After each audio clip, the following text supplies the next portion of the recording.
Welcome, everybody. David Gumper here with Victor Lunn of the Wave Group, bringing to you a company called eCommissions.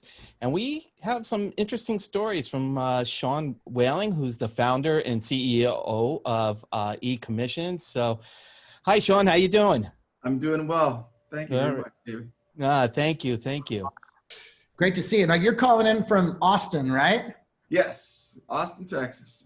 Election day, pretty exciting day for Americans, right? It is. So the first Tuesday of every month, we have a company-wide meeting, which used to be out here in the common area and now is across, the Zoom screen.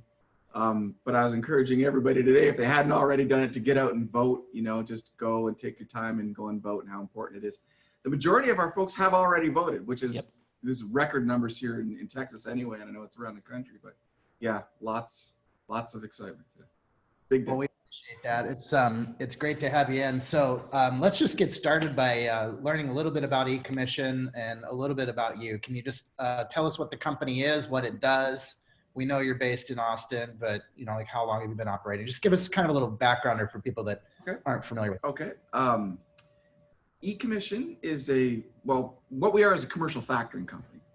But what we do is we provide commission advances for real estate agents. So if a real estate agent has a pending sale and it's scheduled to close, typically within 30, 60, 90 days, they can come to eCommission and access a portion of their commission whenever they want to.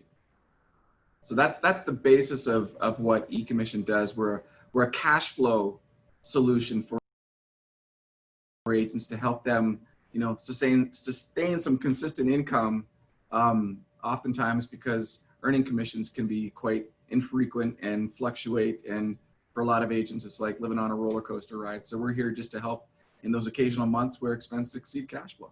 Yeah. And how long have you been doing that? 20 years. This is the 20th anniversary of eCommission. I've actually been at it for 28 years, if you can believe that.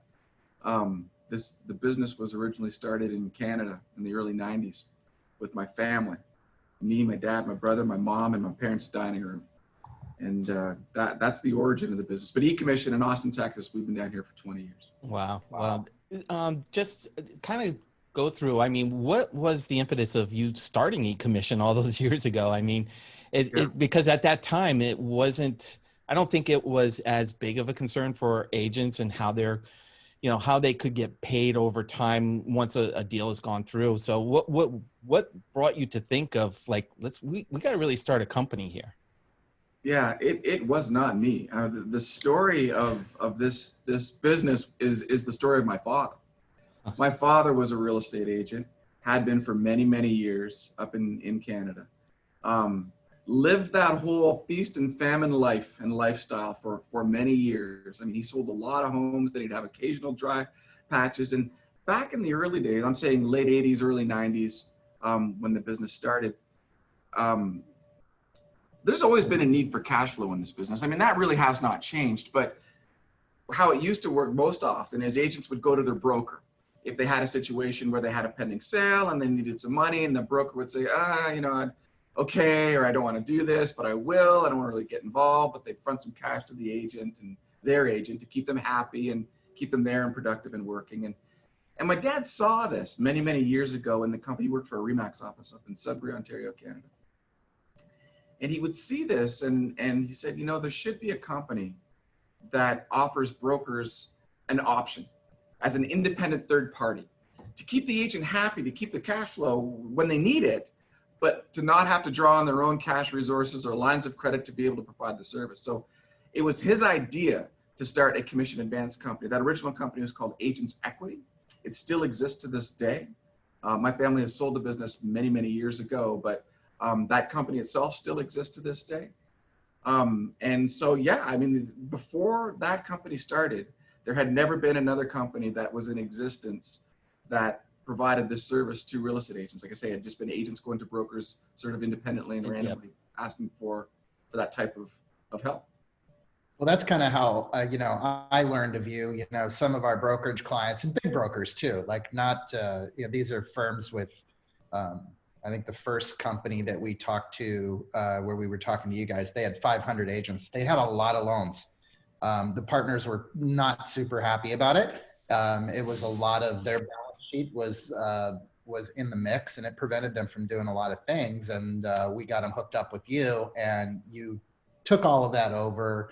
You unladen their balance sheet, and then through our conversation, we started to ideate around, you know, what other areas or markets in the industry could you partner with somebody to kind of bring this service to the realtor who needs it, you know, during the gaps between commissions. So we started talking to you about programs related to MLSs and associations who, you know, also want to take care of the real estate agent and give them an opportunity to cover some of their, you know, mortgage or other expenses between the different commission checks that come in.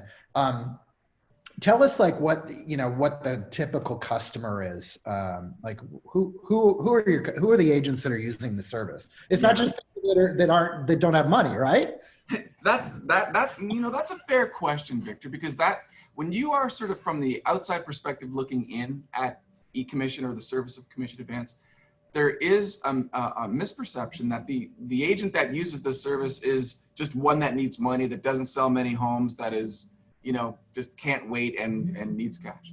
And we get those agents. They come to us, they find us. There's 2 million licensed real estate agents in the country, so they find eCommission. But they're not the core user of the product.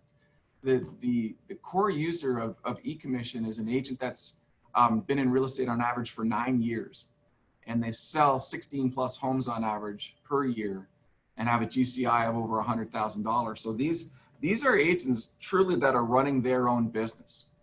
And as independent contractors, oftentimes agents don't have access to traditional forms of credit like an employee would or a W-2 salaried individual might. So they utilize eCommission just like they would a bank product. Even though eCommission is not a bank product and we're not making loans, we're purchasing the account, the receivable that the broker, actually it's the commission belongs to the broker. So we're purchasing the commission ahead of a scheduled closing date, discounting it by a certain rate and providing funding, accelerating that funding, you know, so they can get paid right away.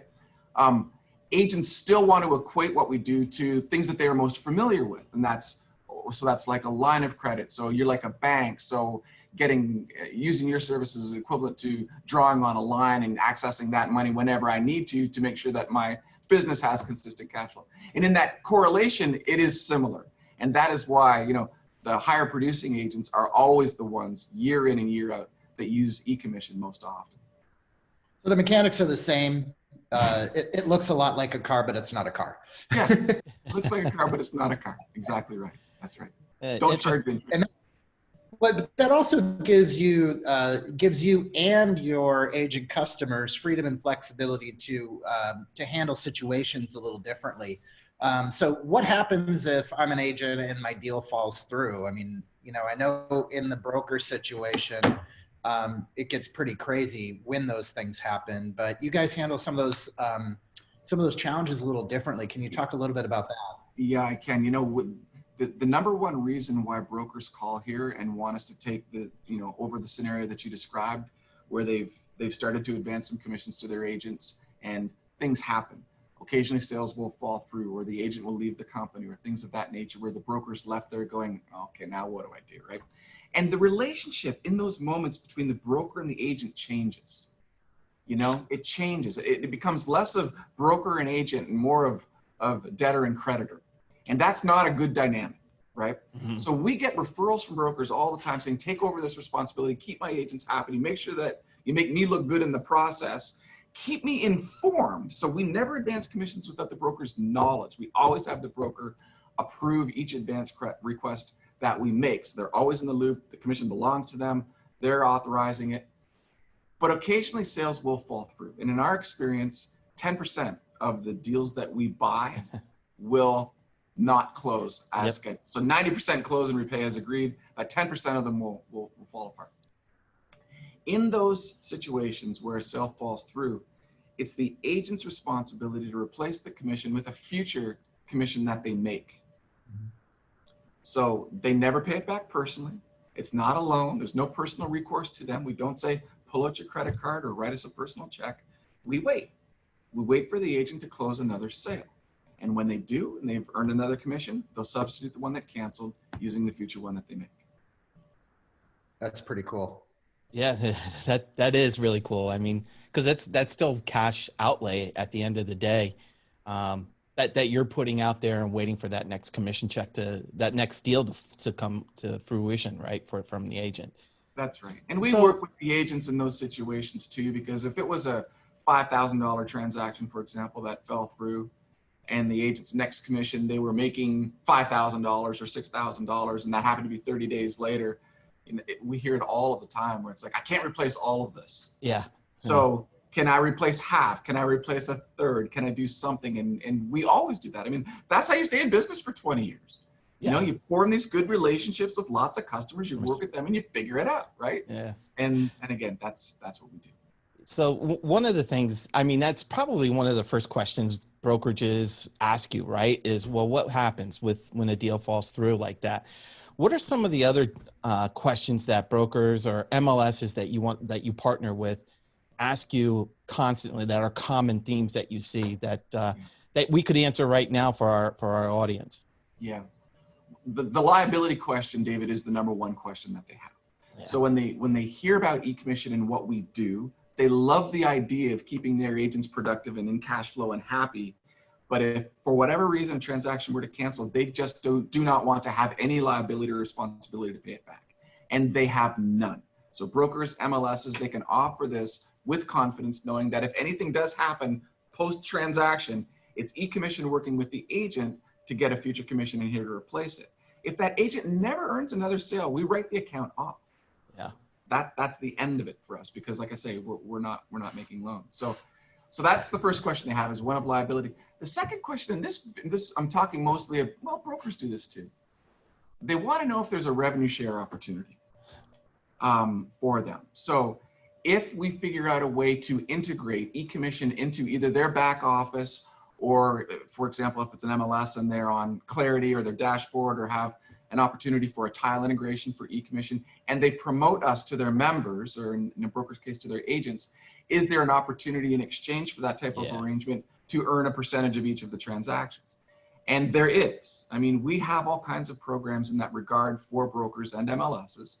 And the fascinating part about the past year and getting more and more of the MLS relationships started is it's split right down the middle, it seems, between MLSs that are interested in earning ancillary revenue in those sorts of streams, and others that are just not interested in that at all. And we're flexible in that regard. I mean, we customize these relationships. So if there is an MLS that says, no, we don't want to earn any revenue share, what we can do is offer different promotional incentives to their members so that they just access the service at a cheaper discount rate. Yeah, I think that's one of the phenomenal things that we experienced, especially as we were starting to work with brokers, is that they were less interested mostly in, creating a new revenue stream for the brokerage, and more interested in how this service allowed them to recruit and retain agents. Because, real estate agents, by and large, they don't have access to these programs, and it's really a differentiator when they do. And some agents have access to your program through like a franchise relationship, and they might not even know about it. Are there some big franchise relationships that you have that provides an umbrella access to any of the franchisee agents? Yeah, we have 20-year relationship with what started out as Sendand and is obviously now Realogy and the NRT, which is not known as the NRT anymore. But yes, we've had that relationship with all those brands for 20 years. But we also have, what's that? That's 250,000 agents or something like that? That's right.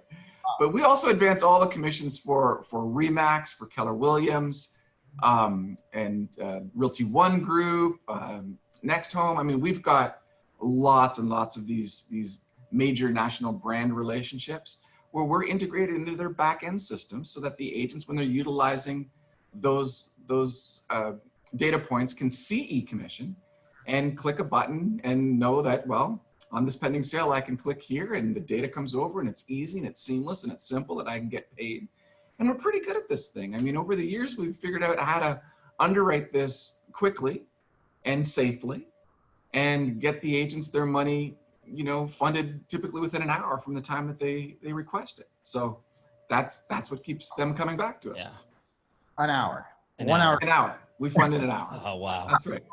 Right. So you just need their information about the deal and what their bank information is, and away you go. That's right. We get the pending sale information. And if it's their first transaction, we get their banking information because we want to know where to wire the funds. When they come back to us for subsequent transactions, they just have to confirm that information. They don't have to re-enter it every time. It's one of the questions you had asked earlier, Victor, was, well, who uses it? There is a perception too that agents that start advancing commissions will advance every commission. And it becomes like this domino effect of, and we've heard that too. Like, this is one of the things MLSs and brokers will say. It's like, okay, if I partner up with you guys, is this going to be some slippery slope thing of commission advances for my members and get them into trouble? The reality is agents only use eCommission less than 4 times a year on average. It does not happen on every sale that they make, and we do not want it to happen on every sale that they make. It just happens in those occasional months where usually an agent will have 2 or 3 sales pending. They're all closing 35 days from now. It's the end of this month. What do? I've got all these bills. I got to draw out one of these commissions, make sure I'm cash flowed, and move on. And like I say, that typically happens. The actual number is 3.8 times a year. So, yeah, it's always been fascinating to me. A lot of real estate agents don't quite, especially new agents, they don't quite understand how you have to front load, how all your expenses are front loaded before you start getting a return on that as an agent. So it's one of the new areas that I see a lot of emerging growth is agents who are new to the business, who have some deals that they're working and they need to get their income rolling so they can sustain it. We've certainly seen a huge lift in that area. I think NAR's membership in and of itself went from like 1.2 to 1.4 million agents within a very short period of time, probably influenced by COVID, but also influenced by real estate just being the hottest segment of our entire economy right now. And it's fascinating to see the role that you're playing, not only with those new agents, but I was surprised to hear your stories about how top producing agents and teams are leveraging your service as much as, somebody who might be somebody who's new. I know. Yeah. Victor, the thing about real estate and this industry and agents that get into it, far too many of them treat it more like a lifestyle than a business. And that is just a common thing that we see and we hear even among our customers. And we've polled our customers. When we wire out those funds, we've polled them to figure out, what bank account is this going into? Is it going into a business bank account? Are you making all your correct deductions? Are you putting money aside for taxes? Are you running it like a business? Are you doing all these things? And we try to educate, and we put together all kinds of blog posts and podcasts and all of our marketing materials to help agents understand this is a business. This is how utilizing our service is one of the ways that businesses help to sustain cash flow. But without consistent income, if you're just going to treat it like a lifestyle and sort of spend your money as it comes and not track where it goes, it's really hard to stay in this business. Yeah. And that's, they are independent contractors. They are their own business. And again, that's why so many top producing agents use this, because their expense load in any given month is high. They've got oftentimes, a lot of marketing support. They got a lot of lead generation. They've got salaried employees that are doing their marketing or open houses or different things. They're part of teams, all of these things like a normal business would, right? They have that expense load month in and month out. And those are typically the sorts of agents that come and utilize the service. The one thing just to mention, and then I'll get off it, is the costs are also tax deductible for these guys too. Yeah. So when they advance commissions, the fee that we charge to fund it is itemized each year and sent to them as a tax deduction. Oh, wow. That's fantastic. So, with real estate being so hot, what's happening to your business? You would think that, as the real estate market is really pumping out a lot of transactions and prices are going up, commissions are, they kind of float with the market velocity. How does that impact eCommission and the volume of trades that you're, not trades, but transactions that you're doing with agents? Are they using you more or less, or what kind of trends are you guys seeing in the market?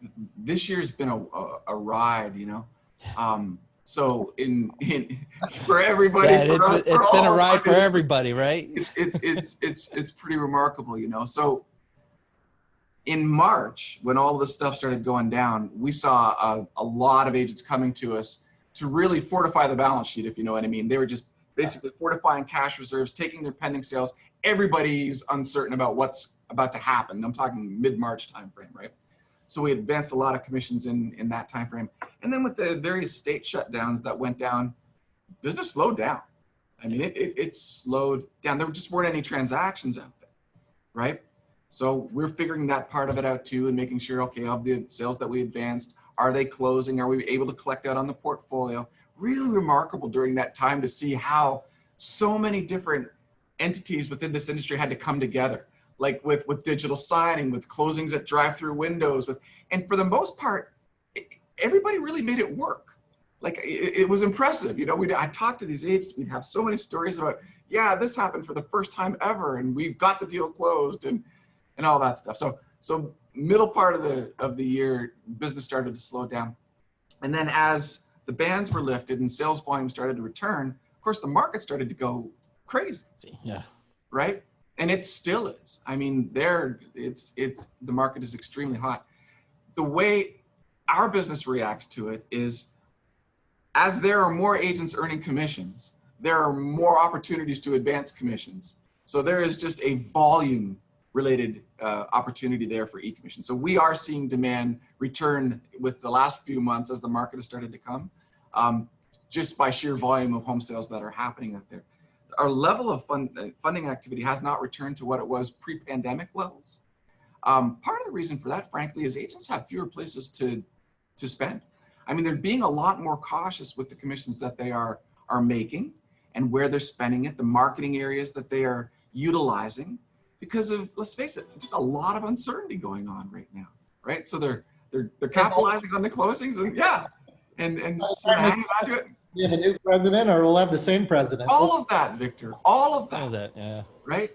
But anyway, I hope that answers your question, but that is what we're seeing currently. And it'll be interesting to see what happens after today and the balance of this year and next year. I personally think the market's going to continue to be strong. You know, as long as interest rates stay as low as they are, the big question is just inventory. Yeah. Right. And relative to pricing, and how sustainable is all of that? Don't know.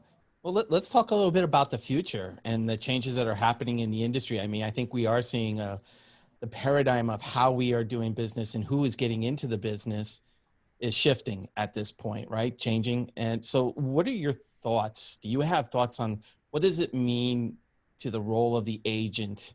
And then after that, kind of also talk about what are your expectations or what are your thoughts around this? How's that going to impact eCommissions? You know, there's a lot of changes, right? You read about them every day. Every day. And, you know, there's a lot of articles relating specifically that I read on pressure on commissions, right? And of course, with a company called eCommission, those are articles that I particularly pay attention to. Yeah. And there is pressure. Let's face it. I mean, it's been there for years, but you know, it's just coming at all angles. You know, with iBuyers paying agents, you know, the buyer side brokers little reduced listing commissions, and you've got traditional split brokers with pressures on their margins. I mean, it's challenging right now for agents and the level of commissions that they are earning. We are actually seeing it. The average commission advance size that we make has come down a little less than $40 in the past 4 years. And that might not sound like a lot, but we advance tens of thousands of commissions every year. Yeah. So when you reduce each commission size by about $38 on average, it becomes significant. And it's a trend that we are seeing, right? It's just because agents are earning smaller commission amounts, right? And again, it's not a cliff of decline of commission earnings for agents, but it is pressure on that commission amount. But for me, the part that just, and maybe you guys have a perspective on this that I just don't know. I mean, I look at things like, you know, the iBuyer market and iBuyers, you know, owning a home and paying a buyer's agent commission, a lower percentage commission, and then some concerns around that of, well, will those agents show those properties if they're only going to make a point or 1.5 commission being offered by the seller?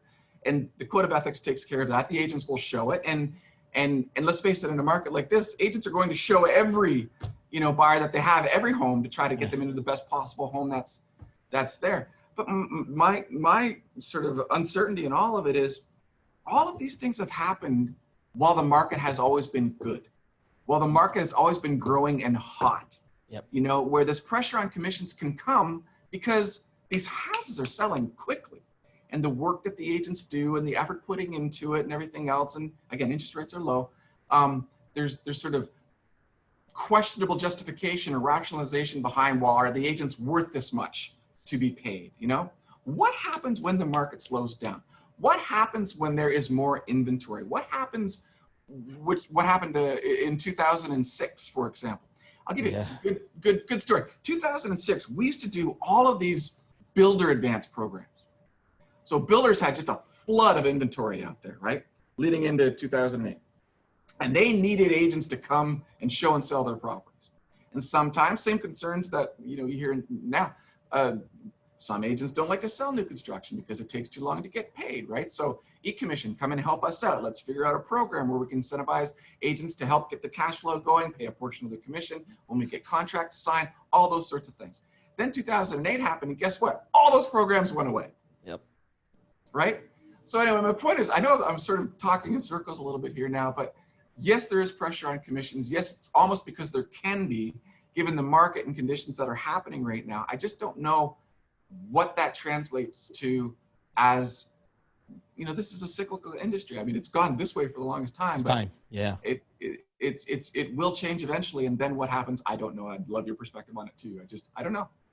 I mean, it seems like,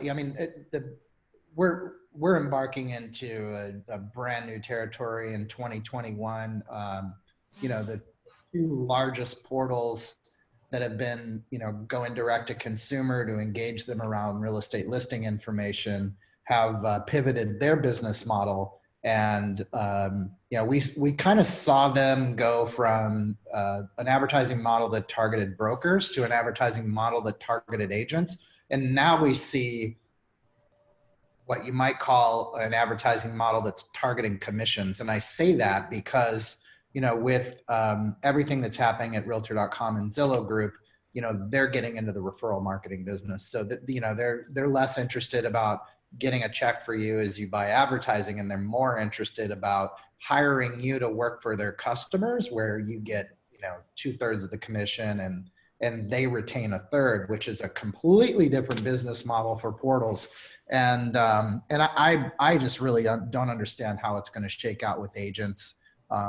Some agents are just going to bail. I watched, there's a company called Ylopo that does a ton of agent advertising. They had a webinar with one of their agents last week. They had 5 of them on there. They were all big team owners. One of them spends $40,000 a month in pay-per-click and Facebook advertising. I mean, he's, got 750,000 contact records that he's accumulated over the years.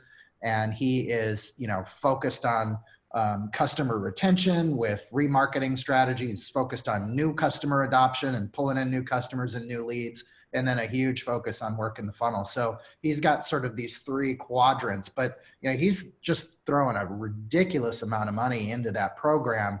And how does that, how they have pivoted and changed as a result of Zillow and Realtor.com pivoting and changing has been really interesting. And I think those guys are really on the cusp of probably what's going to happen next, and they're reorganizing the way in which they deal with portals. And I think that that's an attack on commission rates that, I mean, nobody knows how that war is going to end.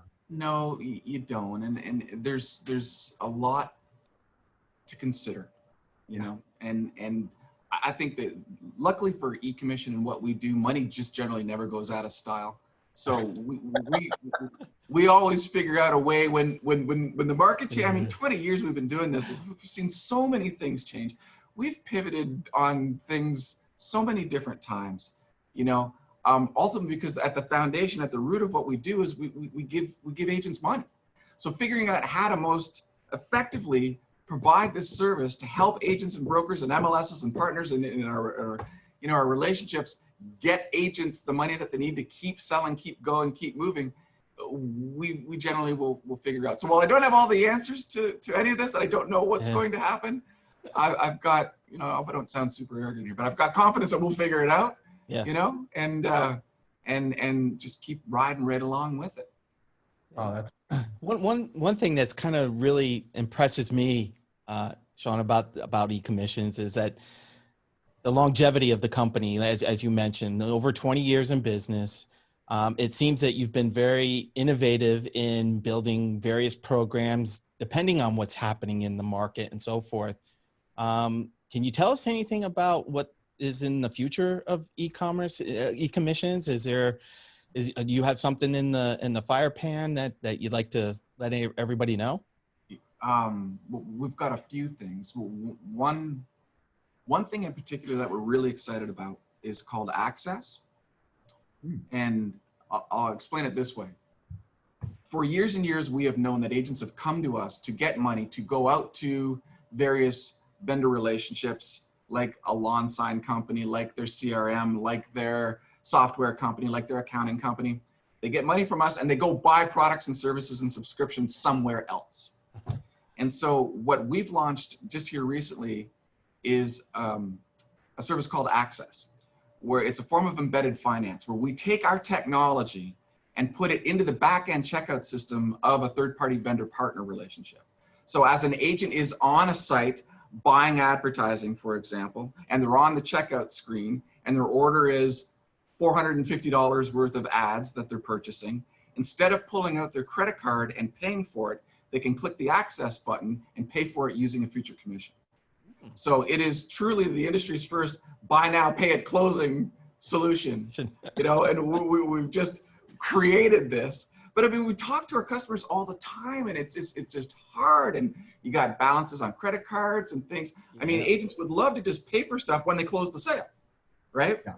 And with Access, we figured out how to do that. So it involves a real simple data integration through an API with partners, so that as the agent clicks, it's completely seamless. It comes to us, we underwrite it instantly, we approve the agent, we fulfill their order, and we pay the vendor on behalf of the agent via an ACH transfer within a business day. And then it's free to the agent for 90 days. So then they have 90 days to basically go out and get a commission or close a sale in order to pay it back. So we charge the vendor a fee, not the agent, in order to do it. So it's a cool new thing. We've got 3 partnerships already launched now. HomeSnap is one of them. So agents can buy their HomeSnap marketing using future commissions instead of pulling out their credit card. Another company called Clearwater Benefits, they do health insurance. So we're helping agents pay for their health premiums, which I really love, especially with everything that's going on with COVID. And I mean, just being able to give agents some access to pay for their premiums using future commissions instead of coming out of pocket is kind of cool. So we launched with Clearwater 2 weeks ago. And another company called List Reports, they've got a brand new product called Robin, which is a really neat buyer nurturing product. And it's a subscription-based thing. So we're using Access to help pay for the annual subscriptions for their Robin product. So those are the 3 we've got launched. We've got 4 or 5 others that we're talking to, and all of 2021 is going to be, you know, putting more of those relationships together. So anyway, David, I appreciate you asking that question, because that's right at the beginning right now of one of the new things that we're working on. Oh, that's excellent.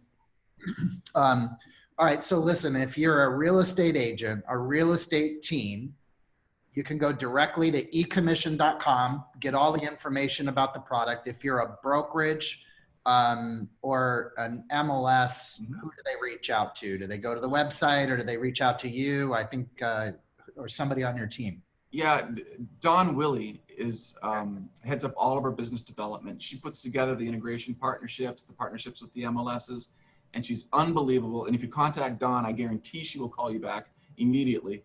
Dawn, maybe at the end of the podcast here, Victor, you can put her information up. Okay. Dawn Willey's the person to contact. If brokers or agents or MLSs are on our website too, they can also email us. alliance@ecommission.com is on the site, and that'll get to Dawn, to you and myself, and we'll get back in touch and figure something out. Well, I really appreciate you coming here and spending a few minutes with this. You know, one thing I encourage everyone to go and check out is if you look at the ratings and reviews that this company gets and the service that they provide to an agent, you'll be blown away. Most people aren't quite as forthcoming with that, but I think you guys are, you're getting a satisfaction rating on each and every transaction that you do, and you're very transparent about that. So I know that your service is excellent, well appreciated.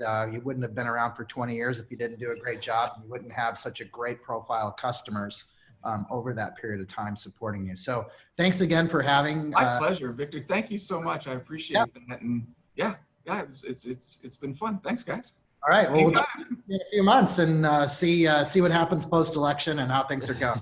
Yeah. Sounds good. Okay. Sounds great. Thanks, Take guys. care. Appreciate it. Take care. Bye-bye. Bye-bye.